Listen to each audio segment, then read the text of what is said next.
for the moment. Hi there, everybody. This is the SIG architecture meeting. I'm sorry, it's the work group device management meeting for February 4th. Thanks for coming, and let's get started. So I will display the agenda.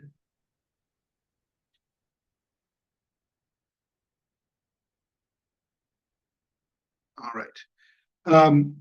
So I guess I wanted to start with just a few announcements type things. The PRR freeze is on Thursday, and what the PRR freeze means is that if you have a KEP, the PRR section, which is kind of the near the end of the KEP and has a whole bunch of questions about how you manage the enablement and disablement and supportability of the feature, that information needs to be filled out by Thursday. It does not mean you need to have it approved or reviewed or anything looked at by anybody. It just means it needs to be filled out. It's just so the PRR team, of which I'm a member, we have time to. We're just trying to make people do it early so that we have time to get to all the KEPs because we have to review all of them, and it's a lot. The KEP freeze itself is 1 week later from Thursday, so that is very soon for those of us who are in KEP development mode. And we'll go through the KEPs that we're working on later in the meeting. I did put in here, they did this in workgroup serving. I thought it was a nice little thing, so I just copied their idea. Put in here all of the talks. I went through the schedule that we have for KubeCon EU and for the Cloud Native AI Day. I think I got them all, but if you have a talk or know of a talk that's not on this list, please add it. Also, if there's other events going on, these are just the two that I'll be at, so I put them in here. Any others would be great if people go ahead and add them. And we can kind of keep a running list of opportunities for people to get together in person or whatever, or other events.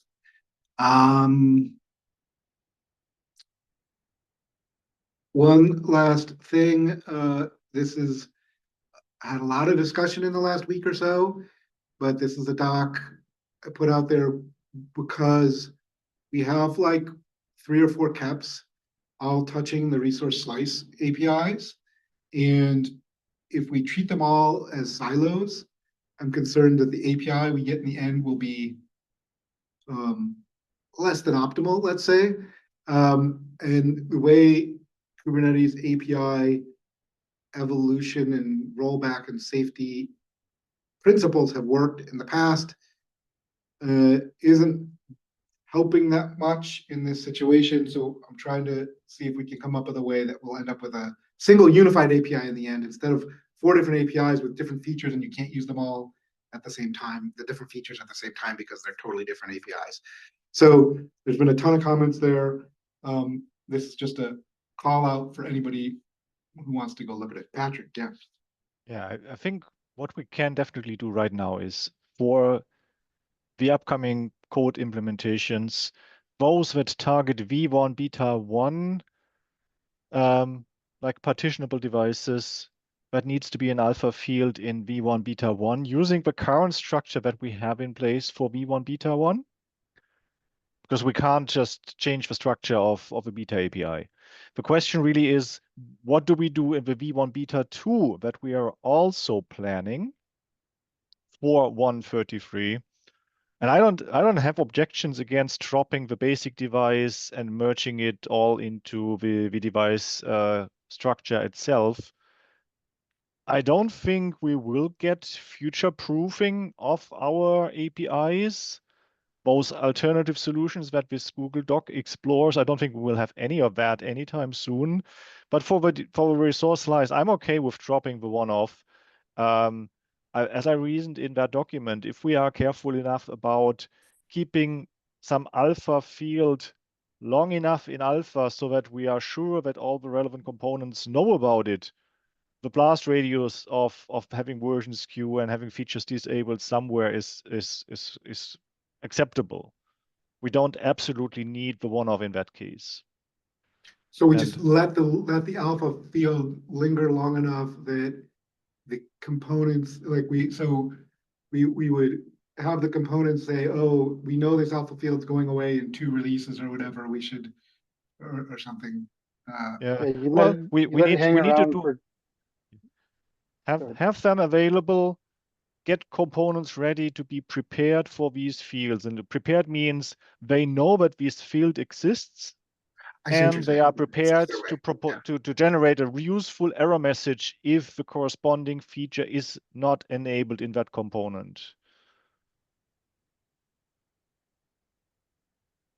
In your comment, you said it would delay graduation. Is it gonna delay? That's for things involving kubelet, because with kubelet you may have a situation where kubelet is free releases older than your control plane, and then it's easier to trigger that situation that the kubelet doesn't really know about the new field at all in a real cluster, where the control plane already enables the feature by default. Yeah, but I think your point was, Patrick, if you leave it alpha for at least 3 releases, then we're covered because it's there in alpha for 3 releases in the API. And then And when we go if to it's- beta, it's in all 3 of those back releases. So you Yeah, could downgrade and it would know about them. But for other fields, like in the resource slice, it's only one release because the control plane is one component, the other is the scheduler, and we only allow one version, one release back for the scheduler. So it's not that long. Okay, so you're saying only things that the kubelet has to understand, which in the Yes. resource slice isn't anything, basically. It doesn't know. Right, It doesn't right. care about Not it. anymore. We are Yeah. we Yeah. are trying to keep kubelet as dumb as possible with the array right now. Okay, that sounds great. Anybody else is interested, go ahead and comment in the document, but maybe Patrick, Kevin, we can kind of sync up with Tim and make sure that we're all okay and kind of go forward with the Yeah. plan then. Speaking, just, speaking like, of just a- speaking of V1 Beta 2, I think I discussed with Morten just yesterday that we probably want to do the first available first in V1 Beta 1 in 1 PR. Yeah. And then at some later point, for 133, add the V1 Beta 2 with all the cleanups that we want. And this is the first available change and the resource slice change that can go into a nicer, shorter V1 Beta 2. I saw that comment. That makes sense to me. Yeah. And the resource Yeah. slice change you mean is to strip out basic device so that it's a Yes. flat set of view. Yes. It basically make device into what you have as composite device or whatever it's called right now. Yeah. Well, that would go away too now. Right, it would shift up a level. Yeah. Yeah. And you just keep extending device with any new fields going forward and potentially deprecate some over time, but never add more levels of indirection or have a one of with embedded field. Right, I mean, because that way so I'll say on the one hand, like I want to make sure that whatever features we add, we would either have to add them across all of the one-ups, at which point you're adding them, or rather we'd have to accumulate them, right? And you'd end up with like, basic, advanced, super advanced, ultra super advanced, right? And they would all be supersets. Yeah, and it's pointless. My only concern about it is if we come up with a completely different model that doesn't want to use any of the fields that we currently have. I guess we'd Then have we to use a not call that a gizmo. device anymore. Then it's not a device. Exactly. Because I feel like something like that Still might have be that. fairly soon to support, devices that don't need to be as verbose. You don't have to list out every possible device. You just consume some capacity from one. Well, so that's a different cap that I think we can do in our current model by adding, and I haven't written this up yet, but was back in the early prototypes we did, like where we have per device allocatable resources, but you'd still have it attached to a device. It would just be, it's an extension of what we're doing even in partitionable. It's essentially another stanza of allocatable resources that's consumable.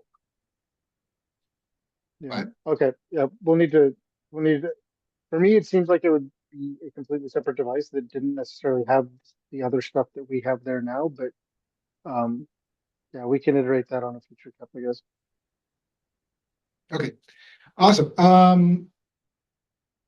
So I don't know how to say the next person's name or GitHub handle. Who's here? Yeah, it's me, it's, Sebastian. Oh, Sebastian. Okay. Yeah, this one is just a general like question about like DRA and stuff that it's supported today. So I'm one of the maintainers for the SRV network operator together with the device plugin and all that component.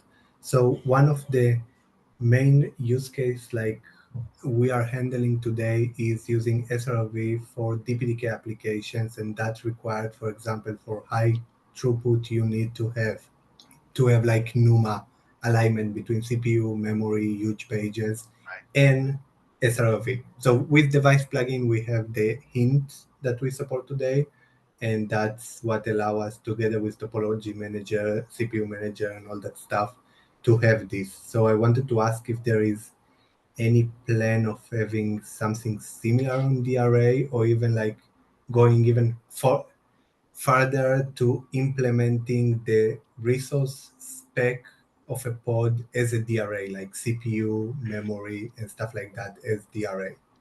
So I can comment on Go this ahead. at least with existing with integration with the existing topology manager. The answer is easy. It's no. We can't actually generate topology hints that the topology manager can use because DRA operations, they all happen at container start time. And the topology manager, along with the CPU manager, device manager, memory manager, all of that happens at pod admission time. So there's no way to invoke anything from DRA to give the hints at the appropriate time in the pod's life cycle. We talked about doing it early on, having everything at pod admission time in order to make it work with the uh, existing infrastructure with the topology manager, but there was a bunch of caveats with doing that, and we ended up having to do everything at the container start time rather than pod admission time. And so there's no opportunity, at least unless we completely fundamentally change the way we do everything with the kubelet and DRA, to have it integrate with the topology manager at this stage. On the flip side, what we've talked about doing is either having more integrated support with NRI plugins that are aware of the topology that exists for both CPU and memory, and have the CPU and memory alignment kind of follow whatever devices that get allocated via DRA happen to be. It's not exactly the same as the topology manager because the topology manager allows the allocation of all of these to happen in concert so that you guarantee alignment among everything. But the kind of insight or trick that would go on here is that you typically have a lot of memory and you have a lot of CPUs, but you don't have very many GPUs, or you don't have very many of the devices that you're allocating via DRA.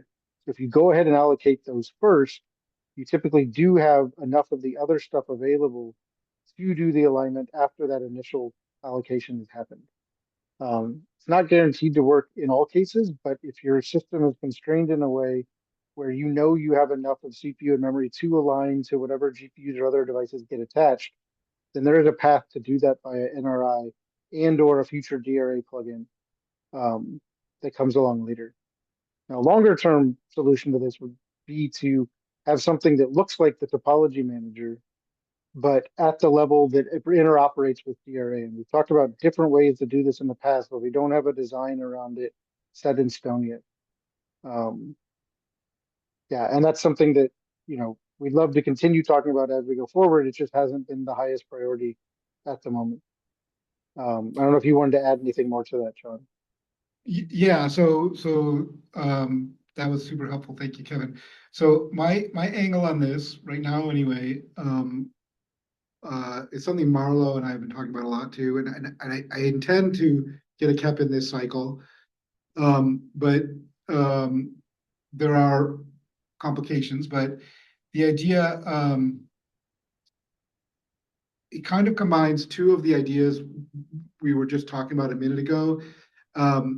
It looks a little bit like what you said you have in your second clause here, right? Like, we would model the standard set of resources as a device, and then we would, or maybe multiple devices if there's topology attributes that have to be attached to them, and then but we wouldn't model like each CPU core as an individual device.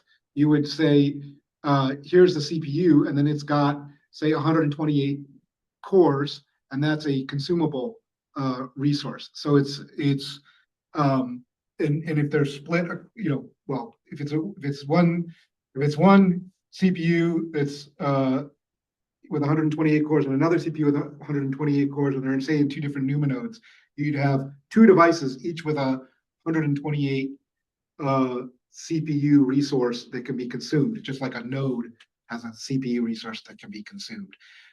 So it's not really detailed yet in how we would do that, but that's the rough idea. Would effectively be to take probably CPU and memory as a package, or the whole set of allocatable node resources as a package of compute device of some sort, and then have that compute device would have you'd have as many compute devices as you have topologies. Now I know that the folks from Intel, I don't know about Patrick, but some of his colleagues don't love this idea that much. So it's not like a set in stone thing, right? There's controversy, but my goal was that we would try it. And I think the folks from NVIDIA, some of them did something like this. They talked about it at the last KubeCon already. And where we run into some trouble with it is, the scheduler today, right, looks at standard resources. And so you have to sort of double account for this, maybe.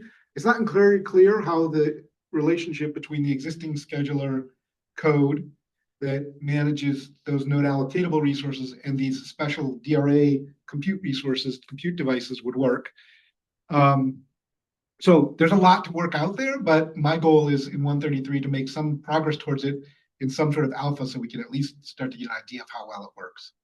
Mm-hmm. Yeah, 133. Okay.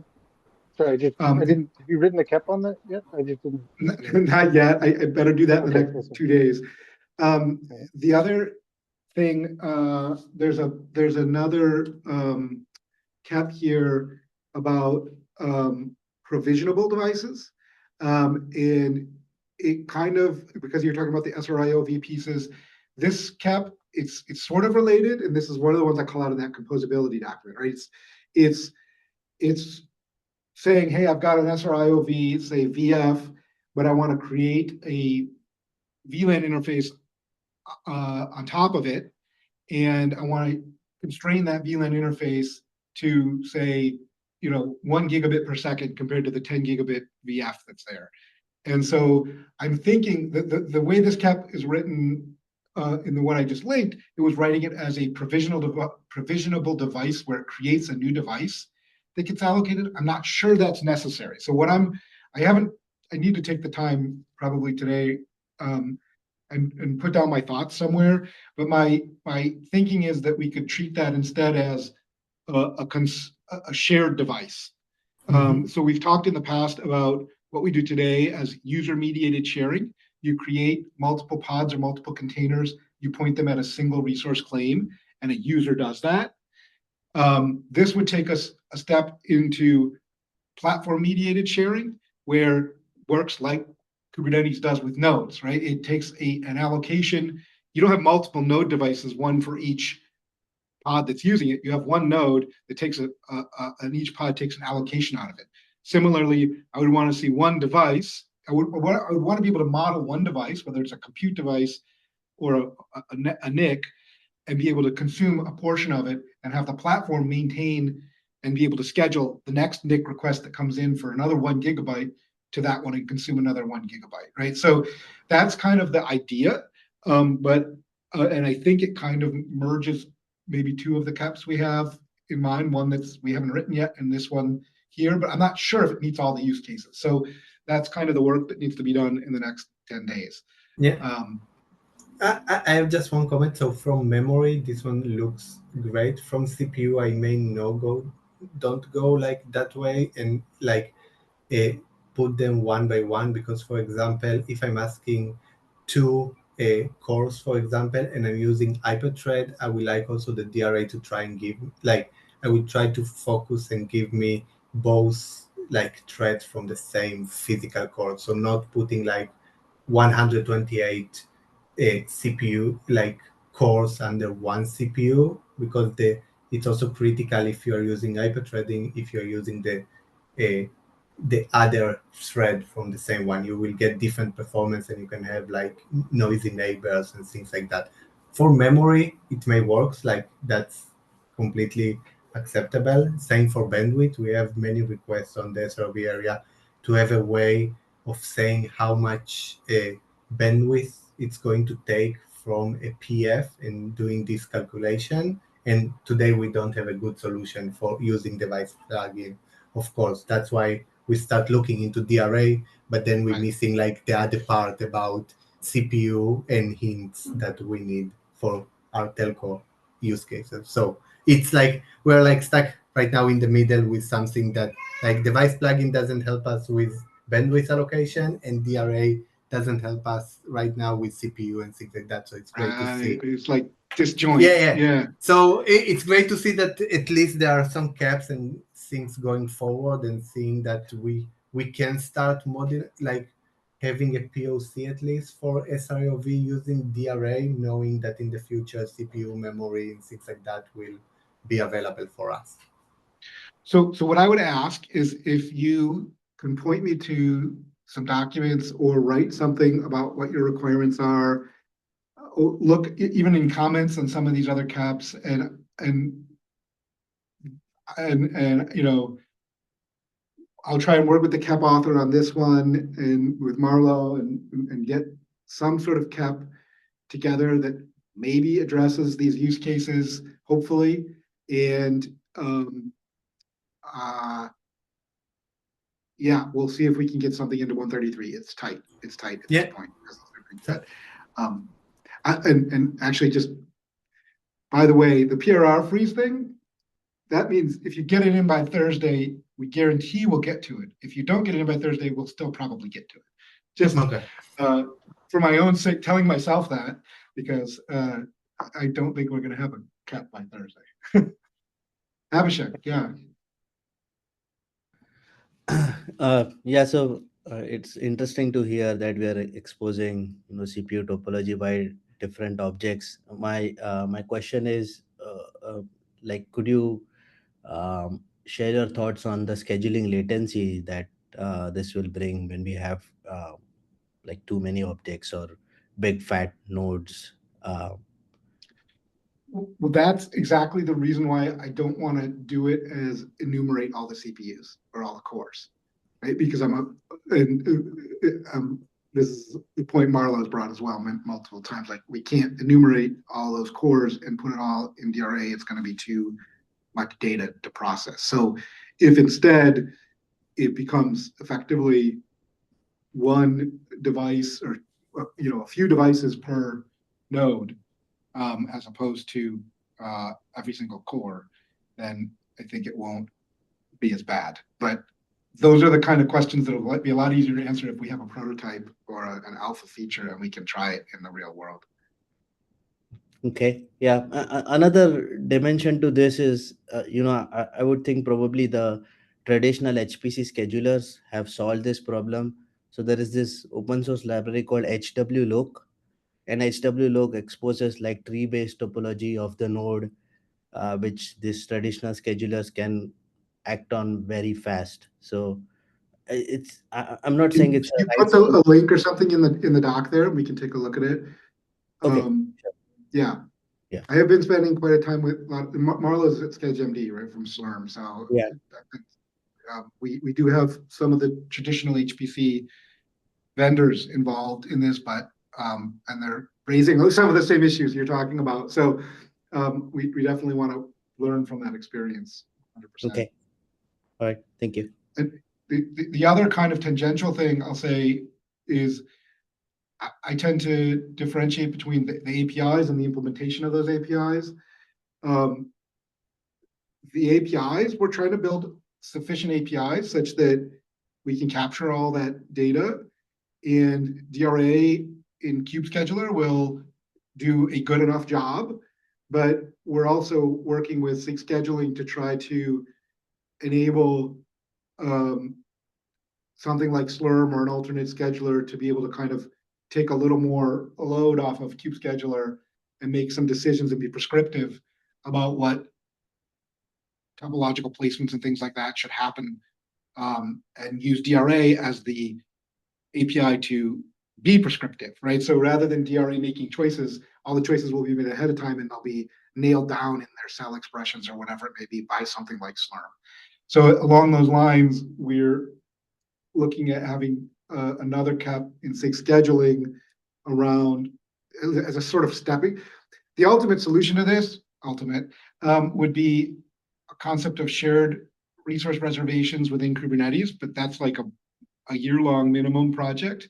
So what we're hoping to do maybe in 133 is enable a sort of more bifurcated scheduling. So basically cordon off nodes and say a different scheduler owns these nodes, but that scheduler uses the same API. So it's a little bit hand wavy right now, but we're trying to make progress towards, breaking sort of there's this monopoly on scheduling that we have everything go through Cube Scheduling right now, Cube Scheduler right now, which has structural limits, right? It's built with a particular pod by pod scheduling in mind that some of the other schedulers don't have, and that's a real challenge for them. So awesome. Okay. Wow. We've been half an hour now. Kevin, did you want to talk about this workload sharing? The reason I put the board review last is because I think it'll take all the time we give it. So if you actually want to get to this topic, we probably need to do it before we start going through the board. I mean, I was just thinking, I moved it there because I figured reviewing the caps in flight is probably important to do right now, since we only have a week and a half. Yeah, it is. I don't know if the board, I didn't have time to go through and make sure the board was structured in a way that, I think just raise awareness of this, if you don't mind, just call it out and then we'll just, unless there's something more you. Yeah, I mean, I think, John, you posted this on the job set. Sorry. The title is Support for Job Level Resource Claim Templates. And the idea is that we want to be able to have workloads share a resource claim. And would love to hear like what, I guess there was some discussion there about whether or not we should implement it in job set, but it is kind of a core component of Kubernetes for a lot of stuff like deployment, stateful sets, leader worker sets. And so I guess I don't know if it really fits in just job set or what approach we actually want to do. I have a comment, and I think I left a comment in the issue that John opened. Yeah. So I thought about this early on too, because it makes logical sense. If you have a deployment or you have a job set or you have a replica set or any of these, Kubernetes objects that group pods together, it makes sense to be able to potentially have a resource claim template. Uh-oh, Yeah, I lost Kevin. yeah, Kevin, you've frozen.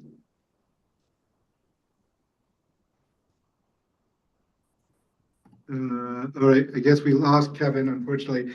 I'll try and pick up what he was saying. Basically, the idea is when we have certain sorts of resource claims that are shared amongst a group of related pods. The particular use cases in question are like the IMEX channel stuff that Kevin's working on. So a bunch of pods that are part of a workload need to share a single IMEX channel for secure communication among the GPUs. So you want to create a single resource claim for that group of pods. In addition to creating individual resource claims for each pod, they claim a different thing. The one created for the group claims the shared resource for the IMEX channel, and then the ones created for each pod claim the actual GPUs. We have a similar use case in Google with TPU slices, which are multi-node groups of TPU containing devices. So would love to hear more use cases. Probably just go to that issue. It's in job set right now because that's where I created it because I was thinking that's the mindset I was in, but really it applies to other things. So if you have additional use cases on that, I think that Kevin Hannon, the call to action here was just raise awareness of this and have folks go in and take a look at it and start collecting use cases, just like we're doing with your partitionable devices document, which now has a bunch of things in it. We want to collect use cases for this and then start to break that into, okay, here's the different features we have, the different places we have to add this. So, I think I got cut off when I was talking. I dropped yeah, in. we lost you, so I just tried to pick up where you left off. No, that's fine. So the only comment I wanted to have is that there's more than just the in-tree objects that potentially could benefit from this. The most obvious one is the MPI job CR that exists. It also has this notion of, you've got a launcher with a set of replicas, and you've got a set of workers that are replicated, but they don't use any of basically there's its own custom controller that implements this. And so it's, I think we probably should push it into the built-in types, but it'd be good to kind of enumerate all of the other things that are out of tree that would also benefit from it so that we can push them into those as well. Okay, awesome. Yeah, so the folks, anybody with a thought on this, go into that issue and we'll start collecting that. And eventually we'll either make a doc or a cap or something to capture it all. Okay, awesome. Thank you, everyone. Let's dig into the rest of the hour with the board here. Yeah. Oh, good. If you take the second link, I figured out how to filter by repo and by type. So it lists Wonderful.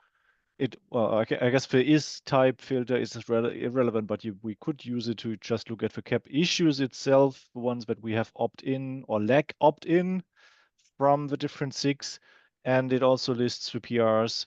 Typically, what I've done is that I've sorted them so that the things that are actually progressing are the issues, and then in review are specific pull requests to update those caps. We can start at the left, or things that You want are, to drive, I don't know. Patrick? I You want to drive? I can, yeah. So let's start with ones that are kind of in the air at the moment. Those first two, 5004, that's just a rough idea at the moment. We don't have any clue how to do it, and I don't see that happening in 133. So let me pause you wish there. list. That's basically a wish list item that talks about interoperability with device plugins. So Yu Liao, who some of you may know, like he managed, I think he publishes the Python client, and he's been involved. He does mostly stuff internal here at Google, but he's been involved in Kubernetes for a long time. I've asked him; he's taking a look at this, and he's new to DRA, so we'll see how far he gets in this 133 cycle. But he's got some ideas. So I've asked him. Hopefully, we will see a cap out of this. Whether we deliver it in 133 or not is another question, but we'll at least make some progress on some of the ideas and can debate them. So it is in progress, and hopefully we'll see something, a PR with a cap of some sort out soon. So maybe I put that in progress then. Yeah, if someone is working on it, then yes. Sorry for interrupting, but I will have to leave the meeting, but I will watch later. If there's anything that needs SIG review, I will follow up. Yeah. Well, Yeah, that would be my two cap. Well, my one PR for two caps, and the attach during scheduling. I think that's the one that is closest to being ready for at least opt-in.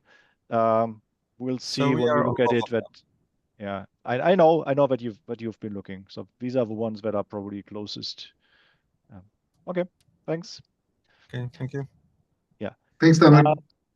Coming back to the left column, I think we talked about this 5075 support dynamic provisioning. We could perhaps keep it in U until we know where it belongs, whether it's actually being worked on or getting merged with something else. And perhaps the same, and that 5104, that's a pull request that belongs to it, I think. So both are in U because we still need to decide what to do. Yeah. And the last one, I'm not even sure what that is. I haven't looked at it yet. Let's look. I just opened it. Yeah. Oh, this is for yeah, let's put this in progress. This is for the standardization. I'm hoping to beta this in Yeah. this Okay. release. So that is the network interface thing. Yeah. Yeah, let's It move just that popped to- up because this label WG device management that needs to be added manually to enhancements. Otherwise, it doesn't Yeah. show up on the board automatically. Yeah. Okay. Things in backlog are our active or currently in this cycle not active caps. I Yeah. think we are not planning to do anything with those. This one Like, here is, if Would you be look, nice, perhaps, but yeah. oh, I see Kevin's hand. One sec. If the scoring one is where I noted the idea about just segregating off some nodes. And I asked Dominic if he could put a cap together for that. So he's looking at doing that. It would be a different cap than this one. This would stay exactly where it is as backlog. But just FYI for folks. Kevin, yeah. Yeah, I'm just curious about, do we have, or do we need a cap, or how are we tracking to make sure that we hopefully can have at least the API part of DRA go GA in 134? That would be the structured parameters for cap for The third one in 381. Yeah, it's under Mhm. backlog because we are not doing it this cycle. Mhm. But for the next planning cycle, for the next release, that would need to go into progress, and we would need to look at what needs to be done for it. Okay, is there any incremental stuff going in this release to move us towards that? I know you talked about the V1 beta 2, but beyond Yeah, that, is there that's part anything of else? it. That's part of it. I think we have lead opted in to have permission to work on it, even though we haven't specified any particular cap enhancement as part of it. So in my mind, Kevin, getting some sort of plan in place for the extended resource management, right, for migration path is something I'd like to have. I don't know that it's an absolute hard requirement, but it's something I'd like to have before we go to GA with this one. And then the other piece that's already in the GA criteria is I want to standardize at least one attribute, probably the PCIe root. But the idea is I want to get that process in place and I want to get something through it. And then there's a list of things that Sergey has that he find about both device plugin and DRA driver reliability. And that's more like a punch list of various things. I'd like to make, there's no individual cap, but it's a bunch of things I'd like to get done. And I have one or two people here from Google who are going to pick away at those in their spare time. So beyond that, Can we add links to those in this cap in this cycle so that we yes, are tracking them all? Yeah. yes, yeah, that's a good idea. So what I'll do is right now there's just one that has an issue. The rest is a document, I think, that Sergey has. So we'll go through and create issues for all of those things and then link them in. So in that sense, there won't be, let's put this then in, and I can work on that. That's fine. We can put this in progress. And that'll be the thing is getting that punch list into the cap of, okay, we want these things done for GA. Does that make sense? Yep. And if that doesn't make it by 134, that's just the reality of it. But at least we have this list and we can get them worked on and finished as quickly as possible. Things that I have in mind for it are version skew testing, automating that, and the seamless driver upgrade, where we do a rolling upgrade of a daemon set. That is an issue, so it's not currently linked to that particular cap, but it is something that I also see as important. So we can link to it later on. Okay. Yeah, we mentioned. Well, I think. Okay. Is anything else? Improve quota. We haven't planned anything specific, so I think that'll. Where are we? I'm sorry, I lost Yeah. track. Scoring, I think we discussed. Resource claim status. This one. This is being promoted to beta, so you could put that into in progress. this is actually merged, this particular, Yeah, that must have Yeah. been the original one. So the one that we just talked about, the in progress pull request, that doesn't actually link to the enhancement. Not yet. Further up. oh, this one, Yeah, those two go together. okay. But this is the original PR, this should be done, right? This should be moved to done, because it's merged. Well, yes, but Well, it's the PR is an merged. enhancement that is in alpha, so it's not done. Right, but. What you Oh, have, I'm what you, confused. what you, this is the pull request that got merged, Right, but not the Yeah. issues. The issue remains open. where is the issue? On the, You're looking at it. That's it. oh, this For- is the issue, I Yes. guess this is just a related thing, okay. Yeah, I that's was it. You're confused hovering by over the- that. Yeah, I was yeah. confused by the UI, okay, sorry. Yeah. So Got was it. I at some point. And it's confusing because our enhancement issues are not always linked to the corresponding pull requests. We do that through comments that are not necessarily visible to GitHub. And this one here has apparently had a kept Somehow, pull request where someone said related to enhancement 4817, and that's why it's linked. And for all the others, we don't have it. okay, that's how I got Yeah. confused, okay.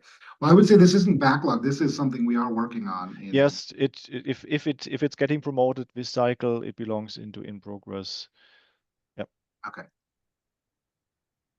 And then I don't think we're doing anything At- with quota right now, I agree. We don't have the SIG node opt-in yet for it, for 4817. That needs to go to the SIG node leads that they are aware that this is being planned for this cycle. Okay, so let me just put that in our,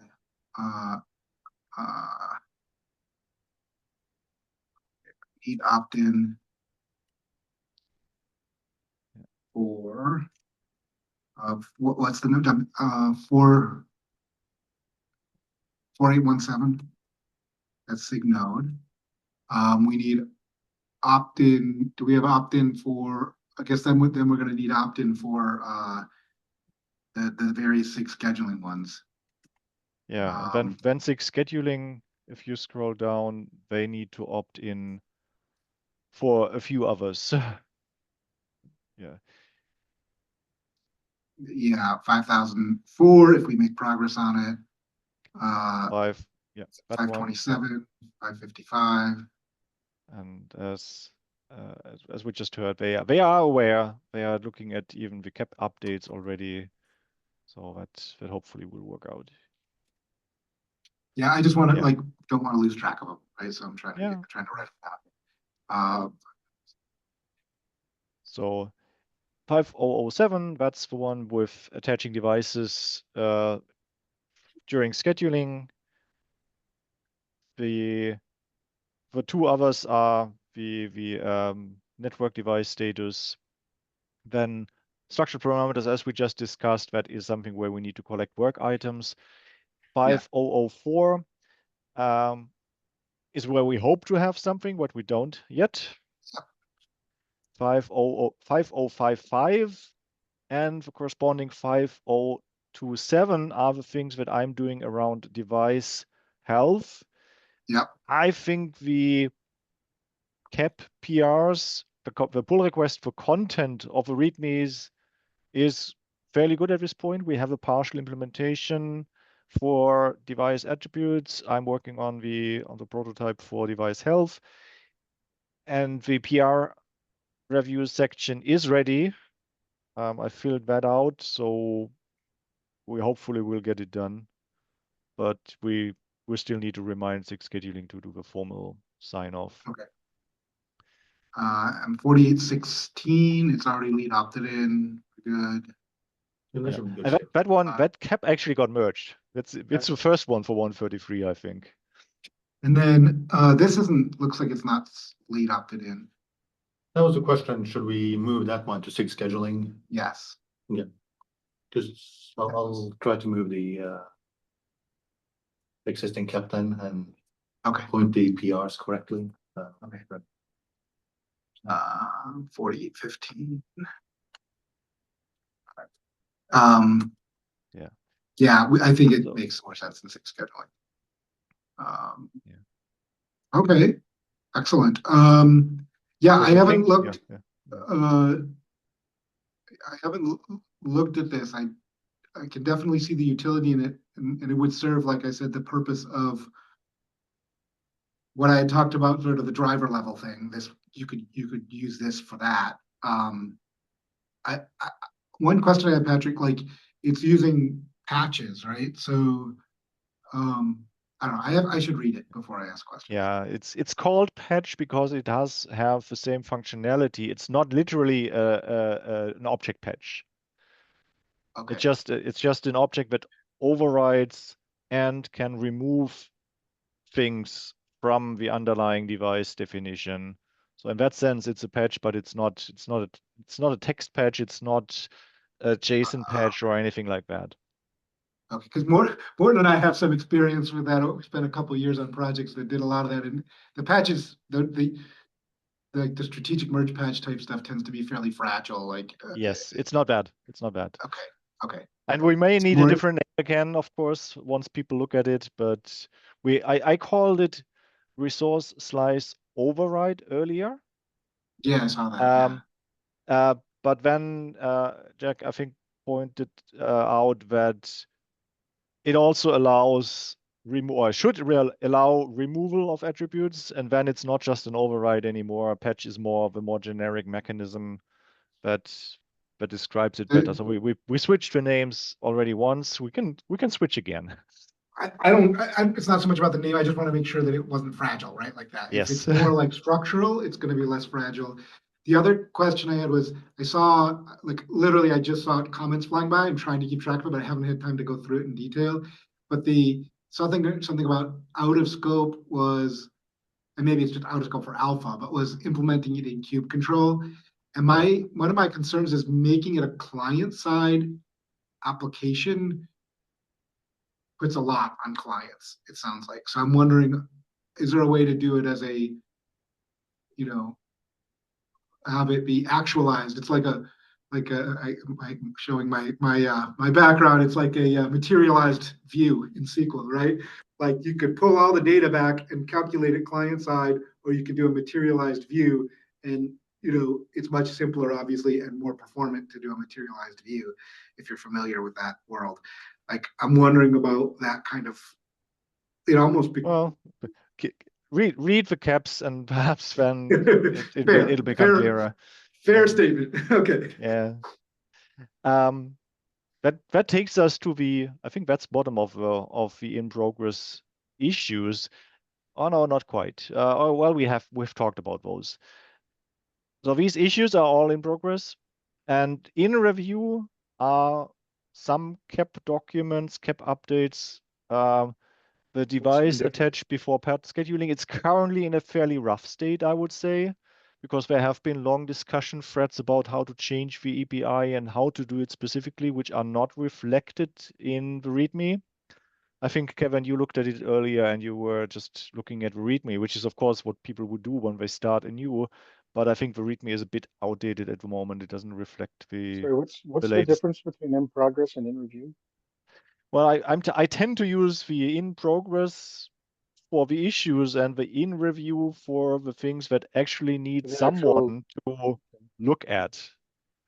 Hopefully, by the end of cap freeze, the in review will not have anything for the caps anymore, while the cap themselves, the cap issues, remain in progress until we are done with the release cycle. That was kind of my thinking.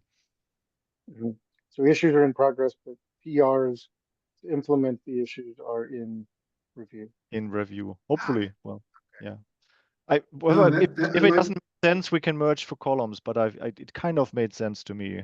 No, I like keeping the issue separate. Like that's so this one isn't over here. This probably should be over here. And then the 4817 should go to the yeah. We need to sort it a little bit more. There's also one PR that is under progress. Yeah, this The one one. above That the one. thought That we one. should go. Okay. Did we move the equivalent? This is this one. Yeah. Okay. Got it. That makes more sense. Okay. Yeah. So this one we didn't But- talk about. Is Rita here? Like, what's the stat? What's happening with the? I think it's ready. It's ready for PR review. She was Awesome. asking about that on our Slack today because she was worried about missing the deadline on Thursday. Because it Everybody hasn't thinks been it's a reviewed deadline, yet. but But it's not a deadline on Thursday. This is yeah, I know. I explained it have- on Slack too. okay. Yeah. I need It we happens need to every change. We time, need to John. call It's it never, something else. it's never gonna PRR not be confusing. submission. Sorry, what, Kevin? What? I just said it's never gonna not be confusing. Every I cycle. think we can't call it a freeze. We need to change the name of it next cycle. Yeah. Okay. Okay. So I was saying device attach is in a rough state. My PR is the one below. For the two caps, I'm doing them in lockstep because the real motivation was device tains, but the mechanism is the same new resource slice patch or resource slice override as in the other cap. So I'm doing both at the same time because it's very, very closely related. That I think is in a better state. It has seen quite a few comments on the API. There has been a partial implementation already. So that is certainly ready for review, and I'm basically keeping it updated each time I get comments, basically every day. And Okay. I think, yeah, the last one that just popped up today. I don't know what the state is. The beta graduation criteria implementation history for the device network device status. Okay.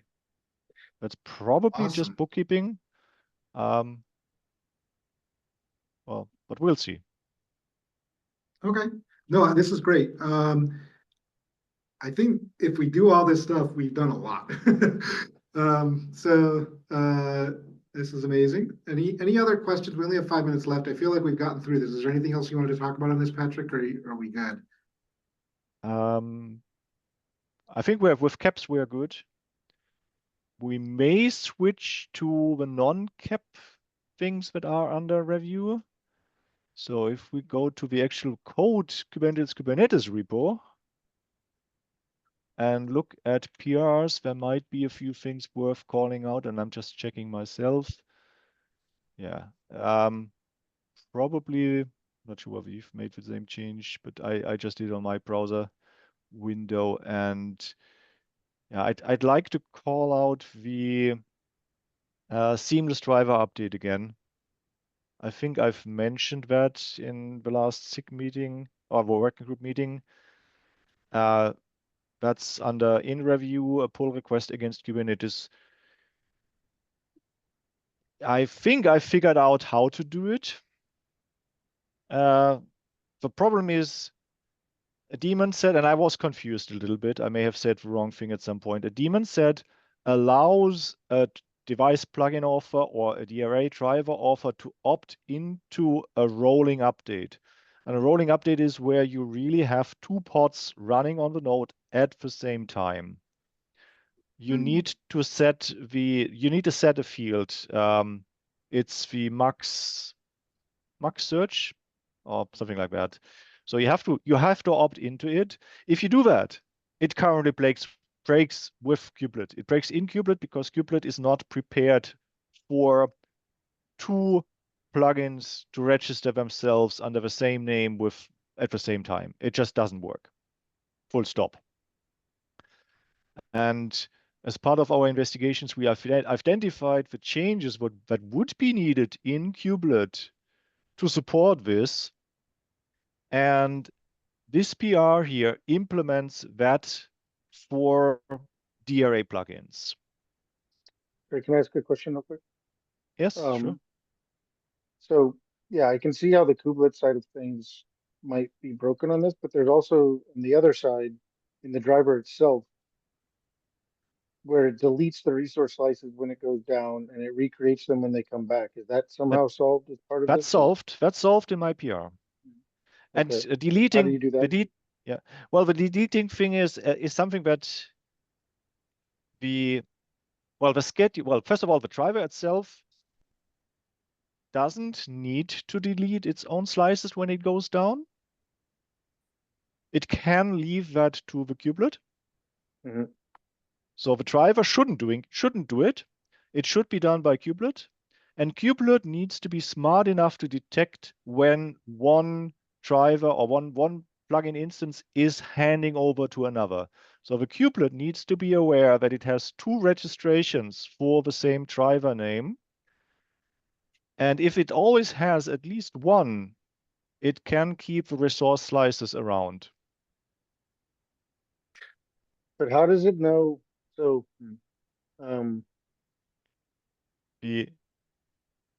What needs to be checked? You're saying going forward, drivers themselves shouldn't delete the resource claims when they shut down. The resource slices, yes. Sorry, resource slices, yeah. Yes. Because as of right now, we do that. The driver I'm not might sure. create Yeah. additional like CRs and things like. Okay, we're out of time. So Yeah. let's maybe push Get into this the detail. to the PR. I think there are some things we need to think through. I also have to look at the solution you have. Like I'm wondering, like, how does the kubelet know where to send gRPC traffic and like all that's I'm sure in there. Yeah. There are changes that need to be done in the plugin deployment. Like it needs to use different socket paths. That's another requirement. Otherwise, it doesn't work. Right. Okay. Yeah. All right. Well, let's look at that. That's a great point, and probably this is another thing that should go on that list of GA criteria. So to have this or some similar plan. So thank you, everybody. Have a great couple of weeks. Keep up on Slack because 2 weeks from now we'll be we'll be past the date. So we'll see y'all later. Okay. All right, Bye-bye. thanks. Bye.